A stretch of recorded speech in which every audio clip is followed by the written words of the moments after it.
Alright, Optimal Whisperer, let's not waste any time, let's get right into it. A lot of people think they've perfected this boss. Perfecting a boss is not only about not taking damage, it is also about making sure you get the boss down as quickly as possible. I love certain content creators who've done Whisperer. That being said, when they say that they've perfected the boss and they're still using Ancients here, they're still not attacking during the Pillar Special, they have not perfected the boss. Let's get straight into it. 21 kills per hour if you do it this way. There's going to be a lot of fine details here, and this explanation is going to get a little bit lengthy and complicated. I'm going to do my best to keep it straightforward for you, but just know if we're going to talk about doing a boss tick perfectly, it's going to get a little bit complicated, so just be ready for that. First thing, all right, you want to start on the south side of Whisperer, the side I'm going to now. Actually, the first thing, these marked tiles. All right, so this is when Whisperer finishes a special and tries to melee you, the way you get away with using thralls here is that she will only move 11 spaces and then she will stop trying to approach you. She'll just give up. So if we're 12 spaces away from Whisperer, we actually don't need to freeze her. We're completely safe. The way I have these tiles marked is that this is 12 tiles from where she'll be after a special in the middle. This is 12 tiles from where she'll be after a special. There's one over here on this side. I never use this one. I don't know why it's marked. And then this one right here is for after the special when she's over here. So the way it's going to work is that right after a special, you want to get straight to this tile, okay? But you want to attack her on your way there. You are out of attack range when you are on that tile. It will drag you if you try to attack her from it. That being said, you do not need to be on this tile when you get frozen to be safe. You need to be within 2 tiles of it to be safe, because she's like, you're gonna get a chance to run a little further back when she's like really close to you. So if you're within 1 or 2 tiles of that marked tile, then you will actually still be able to get away from her as long as you run. If you get frozen more than 2 tiles away from that, you're gonna get meleeed. So don't let that happen. But you need to. The way I like to do it is just like attack her and then run back to that tile, like right after it drags me out, so that I'm on that tile and don't have to worry about running back. That being said, you know you can do it either way. And then, like I said, you want to start your kills on the south side here, because it's going to put you in the best position for the specials and where you need to be, basically. So you summon your thrall. You go ahead and spec her if you've got a good spec weapon with you. Obviously, if you have a scepter, you use it now. I also volley spec now. You can kind of volley spec whenever. Just make sure you get them off and like get them off when she's not doing a special, so they're full strength hits. Go ahead and disturb her. Make sure we're hearted and everything. Get our special in, and now we're just doing the dance here for a little bit, the basic Whisperer dance that we all know. There's not much to say about it. Now, the special order. Her specials will always come in one of 2 orders. It will always be pillars, ghosts, orbs, or it will be orbs, pillars, ghosts. It will always be one of those 2 orders. So we know ghost isn't going to come first. We know it might be pillars. Like I said, you just want to start on the south side, but that special order is going to be important for our positioning as we go. During this first phase, it's possible to like guarantee you don't drop ticks on your attack cycle as long as you like move early when you have to. It's like a super fine detail, but yeah, it's just something to mention in the downtime here.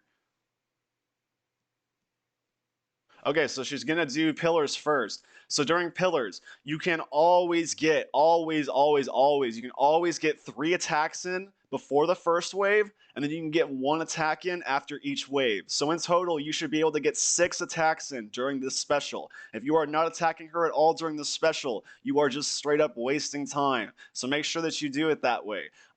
This is my first attack here. And then I go into the Shadow Realm. It would be better to just peek and instantly leave the Shadow Realm here, but I'm playing it a little bit safer and sending this attack in the Shadow Realm. So that's my second attack there. I see my pillar layout. I go ahead and leave again, and now I know where I need to go. There's my third attack, and then there's the attack after the first wave. Here comes the attack after the second wave. One thing to mention here, let's go back just a little bit. In between the first and second pillar, it's okay to just let yourself get dragged out because you probably don't have to go very far. In between the second and third pillars, however, you need to manually path out and then attack, rather than just attack from behind the pillar and get dragged out. You will not always be able to reach the last pillar in time if you do not manually path. But if you do manually path, I've got over 800, I got about 850 KC here. I have never seen the pillars in the layout where I cannot fit an attack in between the second and third pillar. I'm pretty sure it's guaranteed. So as long as you manually path out after the second pillar, you can always get an attack in here and still reach this pillar in time. This attack here, this attack after the last wave, delay it by 1 tick. Intentionally drop 1 tick here because it's going to put your next hit right when her shield comes down and give you a full powered hit. So that's something to keep in mind. Wait a second.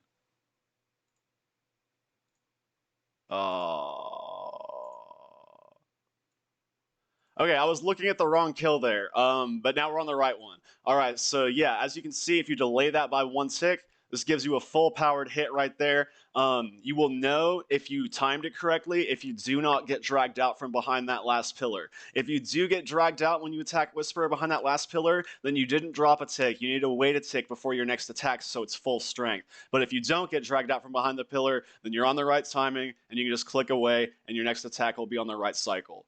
All right?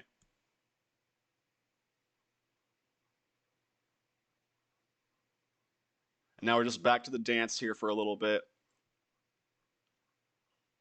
All right, now ghosts come out. Now, one thing to mention, you want to make sure that however you click your inventory and your items, you have it set up so that you will always click Venator, then the crystal, because you can't change weapons while you're transitioning into the Shadow Realm, so it's going to make it super clunky if you click the crystal first. Make sure you click Venator, then crystal. And then killing the ghost is just super free. As long as you didn't like get super greedy and attack her too late, which I played a little safe to make sure that doesn't happen, then ghosts are free. The one thing you need to know though is that if you're not familiar with ghosts, on the ones in the straight line, you need to click the one on the end, or else it won't bounce and hit all of them. And then leave the Shadow Realm and equip your Shadow immediately after. Now you want to get to the side position here. So we're always going to go to the east or west safe tiles unless we know Screech is going to come next. So the way it's going to work is that you will always go to the east and west marked tiles unless she started with orbs, in which case you will go after orbs to this one. That's the only time you're going to use this one. And after Screech, you're going to go to this one. But besides that, you're always going to go to the east and west marked tiles. Obviously, we attack her on the way. We sneak this attack in and then step back. Even if we got frozen on that tile 2 spaces away, like I said, it would have been okay. We just would have had to run back as she gets close to us to make sure she doesn't melee us. But I think it's more comfortable to just start here or just end up here. Now you want to path out here. I'll go back real quick. You want to path out when she like gets up to you. If it's after the second special or later in the fight, if there's like horizontal tentacles happening, basically, you want to path out from this corner here because a horizontal tentacle is going to trap you. So you want to make sure that you click out. You want to like click over here after she reaches you in that situation, like after you get unfrozen. Okay, orb special. So the special comes out. You attack continuously during this special, and you also do it from memory. I promise it's not that hard. You want to do it from memory because it's going to let your thrall attack her while this special is happening. It's not that hard to memorize. In fact, there's really no memorization involved. All you have to know is that there's only 4 possible patterns, and the layout of the orbs is going to narrow it down to 2. So I can 100% of the time always one tick this and immediately know where I need to go because I know where to look in order to make sure that like I know which layout I'm in, and then it's just like a layout that I already know like the back of my hand. If you get this particular orb layout, you want to look at the boxes here and you want to see if the back corners are lit up. If the back corners are lit up, then it's going to be here, here, here, here, here, here, here, and then the same on the other side. If the back corners are not lit up, then you're going to run a U on this set instead, and you're only going to hit the front corners. And then if you get the other layout, it's also very simple as well to tell the difference. Oh, and one more thing. When the special starts, so you want to wait, I attack, and then I go Shadow Realm immediately after my attack, because that's going to get me out on tick perfect timing. And then it's just every 5 ticks, attack her as you run these orbs. Very simple. We get a full powered hit in there, which is pretty lucky. Now here, I'm not running to the safe tile because I saw that she fell under 100 HP. That will always, on the last special, interrupt her freeze. She will stop approaching you and trying to melee you, and she will instantly start her auto attack if she falls under 100 HP. Actually, if she even hits 100 HP, 100 exact does it too. So yeah, pay attention to the health after the last special and make sure you're aware of when this is going to happen because this can catch you off guard if you don't. Go back a little bit so you can see it like in continuous action.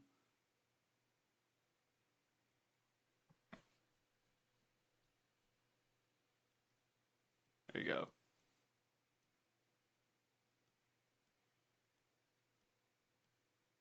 All right, and now we're about to go into Enraged phase. So I can already hear the comments when people see how I play Enraged. They're gonna be like, "Bro, you can just like mark 4 tiles that are like L moves from each other and just move in a grid." Here's what I have to say to you: if you're doing that with a shadow, you are dropping 20% of your DPS during the Enraged phase because you are turning your shadow into a 4-tick weapon.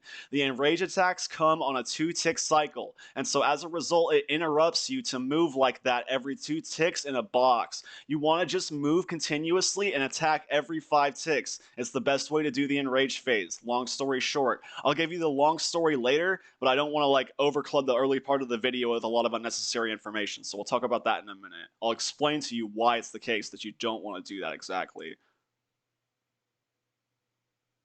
Okay, now here, I attack her, then immediately summon my thrall. It would be slightly more optimal to thrall then attack her. That being said, I can't 1-tick the cast and the attack, so I prefer to just like not drop the tick. If you can 1-tick that though, then you should summon thrall and then attack.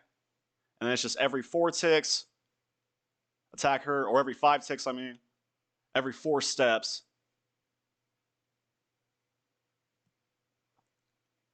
As you can see, I'm not dropping any ticks on my attack cycle, unlike if I was doing a box. If you use a Sang Staff, the box is fine.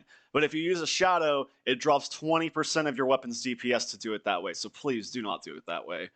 And I'll try to let this kill play a little bit more continuously so you can see a lot of that stuff like just in faster action. I know it probably makes it a little harder to tell what's going on with me interrupting it so much, but I would be talking over myself constantly if I didn't. But sorry about that. A little unfortunate misclick there, but I do fix it in time.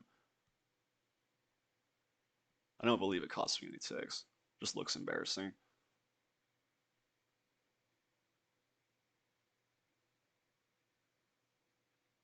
Okay, so yeah, we got leeches first, or we got orbs first this time.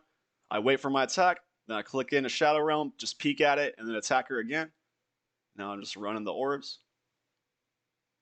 Unfortunately, we didn't get the other layout, but yeah, there's only 2 patterns for each layout, so it's actually really easy to memorize them. And as you can see, I'm going to the south tile this time because we're about to get a pillar special, so I want to be over here. That's the only time I go over here. Path out from behind her, as I usually do. All right, so there's my first attack, second attack, some of my thrall here, and get my third attack in. That re-aggroes my thrall, who would otherwise not be aggressive during that phase. So yeah, that's why I do that. The thrall doesn't come with you across realms; it stays in the one that you left it behind in. And it also, if you leave that realm and then come back to it, the one that it's in, it won't be aggressive until you hit the boss again. So that's why I had to make sure I summoned that thrall before my attack, so that I could get it back on the Whisperer.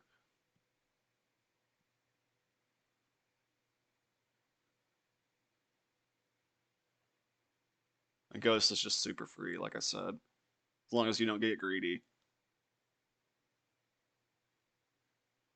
Screw yourself.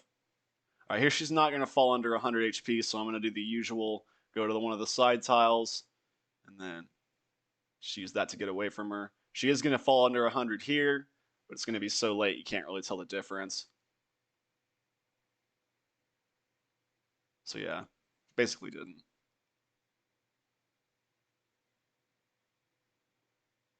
And it's just the Enraged phase, like I said. So yeah, I just wanted to show you all how the positioning looks different when you do another special attack order, as well as give you a kill that's not being interrupted constantly, so you can see it a little bit more continuously. Now let's go ahead and go into the game so I can explain to you all why you shouldn't use a box if you're using a shadow during the Enraged phase. So I'm explaining this in so much detail because a lot of people don't seem to realize the fact that this is actually a horrible strategy if you use a shadow. So we're going to rectify that here, hopefully. A box isn't a perfect way to describe it, but this is basically like what it looks like that people are using. And they will move either clockwise or counterclockwise. They will attack, move, attack, move, attack, move, attack, move. Like a blowpipe walk, basically. And obviously, with you using a 5-tick weapon, an odd-numbered weapon, that's going to interrupt you. So that's why you don't want to do it, long story short. But the long story is, the only way that you can make this work with a box and a shadow would be if you move, attack, or I guess move, wait, not move, attack. It would be move, wait, move, and then attack. But the problem is is that if I do that, if I go move attack and the tentacle is coming at me from this way, then it's gonna hit me after I move into this position. So it actually breaks the box, the fact that you have to do that. The only way it could possibly work would be if I L moves twice in a single direction. And then but then I would have to be able to start L moving in my normal cycle again after that. That being said, I suppose that you could, but you would have to it's just more complicated and it's just harder than just running around continuously and attacking her every 5 ticks, which doesn't get you hit and also doesn't interrupt you. But I suppose if you really wanted to, you needed to set up a big grid like this so that you could go move, wait, move, attack, and then move, wait, move, attack, move, wait, move, attack, move, wait, move, attack. That's the only way you could do it, basically. This would be safe because, as you could probably see during my enraged phases, if there's a tentacle coming at me from this tile, and if as it spawns, I run here. If I'm standing on top of that tentacle and I run straight on top of it, then it's actually not going to hit me. It's safe to just run straight through a tentacle. That being said, if you stop halfway or if you drop a tick, like if you start moving a tick after it spawns, then you are going to get hit by it. But as long as you're moving as the tentacle spawns and you run straight on top of it, it actually won't hit you. So if you're going to use a box with a shadow, you have to have a sizable grid marked like this, but you need to go move, wait, move, attack, move, wait, move, attack, move, wait, move, attack, move, wait, move, attack. That's how you'd have to do it if you want to L move with a shadow. With a Sang, perfectly fine to use a 4-tile box. The Sang's a 4-tick weapon, so it doesn't have this problem. But if you're using a shadow and doing it that way, just please don't. Please stop. It's really bad for your kills. All right, I hope it was helpful to y'all this video. Let me know if there's anything else that y'all want to know about Whisperer, or if there's if you just want to shit talk me, I guess you're free to do that too. I just hope it was helpful. So I'll see y'all around.